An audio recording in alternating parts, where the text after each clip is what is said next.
Merci infiniment, je suis très honoré, mais je suis surtout très heureux, rassuré, plein d'espoir pour cette planète, pour les animaux, pour les êtres humains aussi. Parce qu'évidemment, ce qu'on va faire ce soir, c'est un très grand voyage ensemble. Et c'est extrêmement important que nous fassions ce voyage aujourd'hui en grand nombre. Parce qu'il en va pleinement de notre avenir, de notre existence même sur cette planète. Je ne vais pas vous faire particulièrement dans le catastrophisme, ni dans la morale, ni même dans l'éthique. Pas beaucoup d'éthique, pas beaucoup de morale. Je pense qu'on n'a plus le temps pour ça. Donc d'abord, je vais faire en sorte de tout mon cœur, avec tout mon amour, que vous ne sentiez jamais accusé ou pointé du doigt. Ici, il n'y a pas de leçon. Il n'y a pas les gentils qui, je sais pas moi, qui ne mangeraient pas les animaux, les méchants qui les mangeraient, etc. Moi, j'ai mangé de la viande et des animaux 30 ans de ma vie, j'ai adoré ça. Je ne suis pas ici pour juger qui que ce soit. Je suis ici pour parler avec mon cœur d'enfant, avec un bon sens quand même et une acuité intellectuelle autant que faire se peut, mais en tout cas avec mon cœur d'enfant, avec tout ce qui comporte aussi comme candeur et comme naïveté.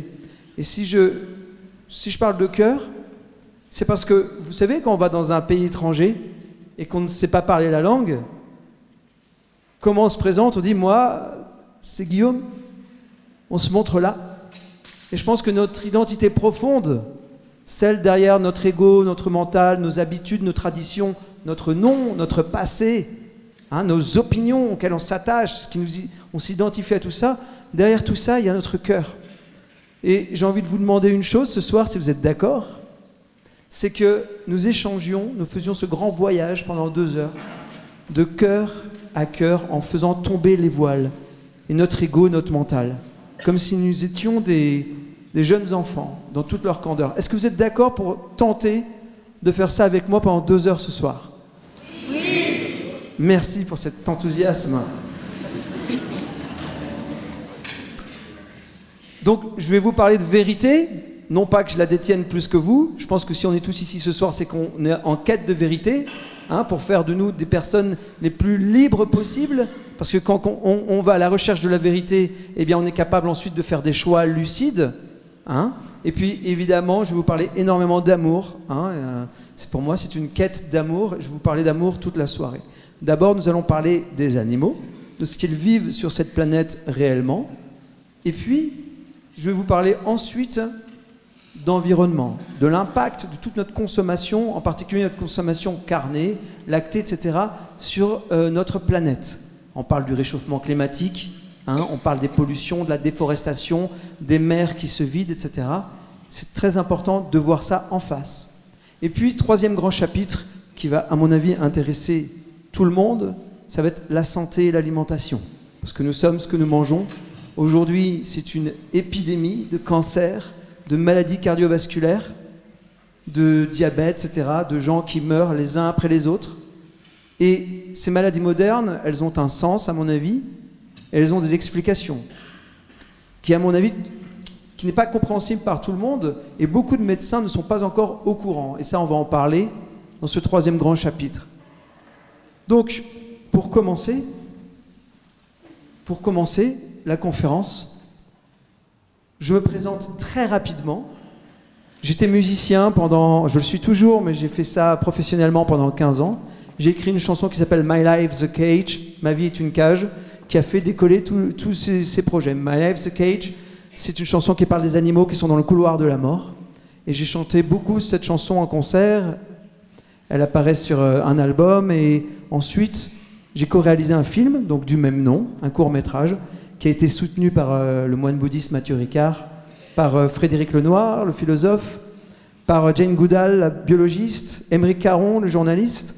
Et de fil en aiguille, après la projection de ce film, j'ai proposé ces conférences.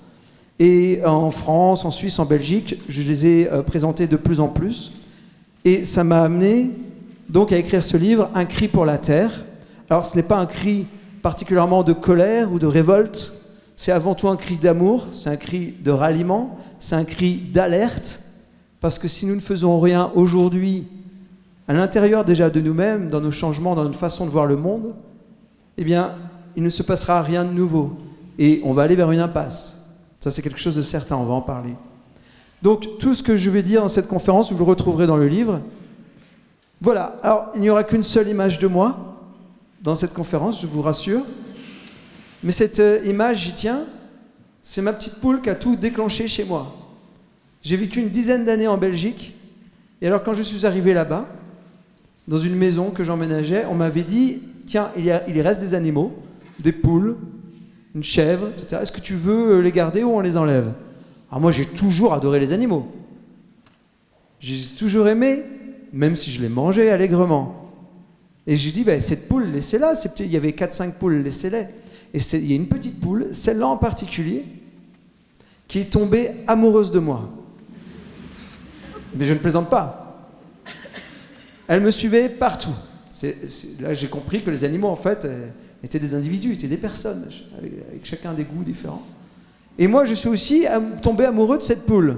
C'est-à-dire que dès que je me baladais, elle était avec moi. Et un jour, j'étais sur ma terrasse et je commence à manger mon poulet frites qui était dans mon assiette. Et cette petite poule vient sur mon épaule. Et je continue de manger mon poulet frites avec elle sur moi. Mais cette poule, vous imaginez, il était hors de question de lui faire du mal. C'était mon amie, je la protégeais. Et me voilà en train de donner les morceaux de poulet et de frites à ma petite poule sur mon épaule. Et je me suis fait un électrochoc. Ça m'a fait quelque chose de très très bizarre à l'intérieur. Guillaume, qu'est-ce que tu es en train de faire? Celle-là, tu la protèges. Et l'autre, elle est réduite à l'état d'un aliment. Tu es complètement indifférent concernant son sort. Et il y a quelque chose qui s'apparente à un clivage. Enfin, c'est une incohérence à l'intérieur. Ça m'a fait du mal. Alors, qu'est-ce que j'ai fait? Hein, c'est mon chemin. Ça a été mon déclic à moi. J'ai enlevé tous les animaux de mes frigos, de mes placards, etc. Je suis devenu végétarien. Il y en a 4 qui suivent. Merci. Moi, ça m'a fait un déclic. Je remercie cette petite poule. D'ailleurs, l'association Happy Earth Now, c'est H-E-N, hen, en anglais c'est poule. On n'a pas fait exprès, mais elle est toujours là. Je vous raconterai la suite de l'histoire tout à l'heure. Je vais juste introduire cette conférence avec un tout petit peu de science. Je vais vous parler d'éthologie et de neurosciences. L'éthologie, c'est l'étude comportementale des animaux dans leur milieu naturel ou non. C'est-à-dire qu'on essaye de les comprendre, leur interaction sociale, leurs capacités, etc., comment ils évoluent. Et on s'aperçoit, il y a une littérature abondante à ce sujet, que les animaux sont des êtres extrêmement doués, extrêmement intelligents. Ils ont des interactions sociales évoluées. Et puis, ils ont la même capacité que nous à s'émouvoir. Ils ont des émotions. Avant, ça ne nous arrangeait pas de le regarder en face, mais ils ont bel et bien des émotions. C'est-à-dire qu'ils peuvent déprimer, ils peuvent être en joie, ils peuvent avoir des goûts, etc. Ce sont des véritables personnes. Ça nous arrangerait que ce soit une masse comme ça de races, des espèces, etc. Mais le problème, c'est que ce sont des personnes à peu près comme nous, sauf qu'ils se sont développés de façon différente. On s'aperçoit que la vache, par exemple, est très très rusée, beaucoup plus qu'un cheval, et résout des problèmes vraiment sophistiqués. On s'aperçoit aussi que des cochons peuvent être beaucoup plus intelligents et rusés et résoudre des problèmes plus compliqués que ceux que pourraient résoudre la plupart de nos chiens. Et donc, l'éthologie est très intéressante en cela, c'est que ça nous montre que beaucoup d'animaux non humains sont capables même de résoudre des problèmes que nous ne sommes pas capables de résoudre. Par exemple, se déplacer, sans boussole, sur des milliers de kilomètres, en sachant où ils vont. Ils ont plein de capacités que nous n'avons pas. Mais ça ne s'arrête pas là, c'est qu'en neurosciences, donc il y a une date, 2012, qui est très importante, c'est la déclaration de Cambridge, qui a réuni beaucoup de scientifiques, et les neurosciences nous indiquent que les animaux ont les substrats neurologiques de la conscience, tout comme nous. C'est pas juste des défenseurs des animaux qui disent ça par sensiblerie ou par anthropomorphisme. C'est vraiment la science qui valide ça aujourd'hui. Il n'y a plus de débat à ce sujet.